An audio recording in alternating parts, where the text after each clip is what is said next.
విభజనతో ఆంధ్రప్రదేశ్ భవిష్యత్తు అగమ్యగోచరంగా మారితే వైసీపీ ఆవిర్భావంతో ఏపీలో రాజకీయాలు గమ్యం లేని ప్రయాణంలా సాగుతున్నాయి. తన తండ్రి వైఎస్ రాజశేఖర్ రెడ్డి మరణంతో ఏపీలో మొట్టమొదటిసారిగా సేవా రాజకీయాలకు తెరలేపారు వైఎస్ జగన్. ఆ తర్వాత ఓదార్పు యాత్ర అంటూ సింపతి యాత్రలకి శ్రీకారం చుట్టారు. ఇక అక్కడి నుంచి వైసీపీ పార్టీ పేరుతో వైఎస్ జగన్ ఏపీలో రేపిన చిచ్చు ఇప్పటికీ మండుతూనే ఉంది. 1,00,000 కోట్ల అవినీతి మరకలంటించుకుని పదుల సంఖ్యలో అక్రమాస్తుల కేసులు మీదేసుకుని దాదాపు 16 నెలలు జైలు జీవితం గడిపిన తర్వాత బయటకొచ్చిన జగన్ ఏపీలో తన రాజకీయ చదరంగం మొదలుపెట్టారు. ఈ చదరంగానికి అవసరమైన అన్ని వనరులు, చేతిలో లెక్కకు మించిన ఆస్తులు, పత్రికా విలువలు తెలియని సాక్షి ఎటూ ఉండనే ఉంది. అలాగే కరుడుగట్టిన తీవ్రవాదుల మాదిరి కొంతమంది నాయకులను తయారు చేసి వైసీపీ అనే పద్మ వ్యూహంలో బంధించి ఏపీ రాజకీయాలలో బూతుల సంస్కృతిని, వ్యక్తిగత దాడులను ప్రవేశపెట్టి ఏపీ రాజకీయాల దశ దిశ మార్చేశారు.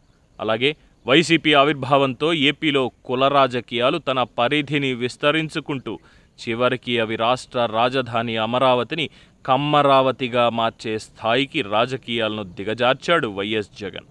కులాల మధ్య విద్వేషం రెచ్చగొట్టి ఆ మంటలో తన పార్టీకి వెలుగును సృష్టించుకోవడానికి అవకాశాలు వెతుక్కున్నారు.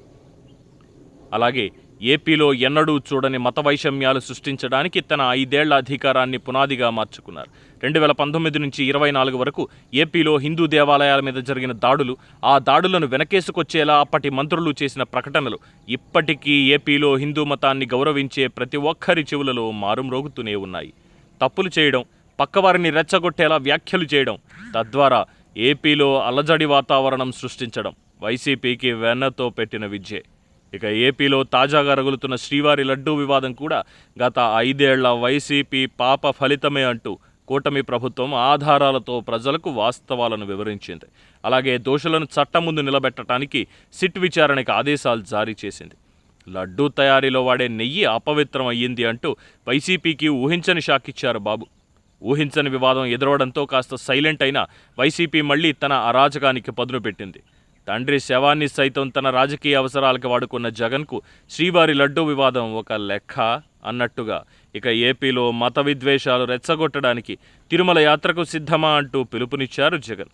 దీనితో ఇప్పుడు తిరుమల తిరుపతిలో రానున్న 2 రోజులలో వైసీపీ ఏం సృష్టించబోతోంది అన్న ఆందోళన, ఆసక్తి రాష్ట్రమంతా వ్యాపించింది.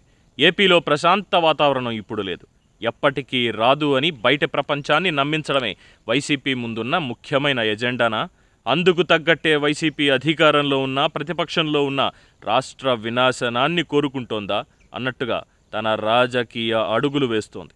ఇప్పుడు జగన్ దేవుడితో మొదలుపెట్టిన ఈ చదరంగంలో ఒక్క అడుగు తప్పటడుగు పడినా అది వైసీపీని భూస్థాపితం చేయక మానదు.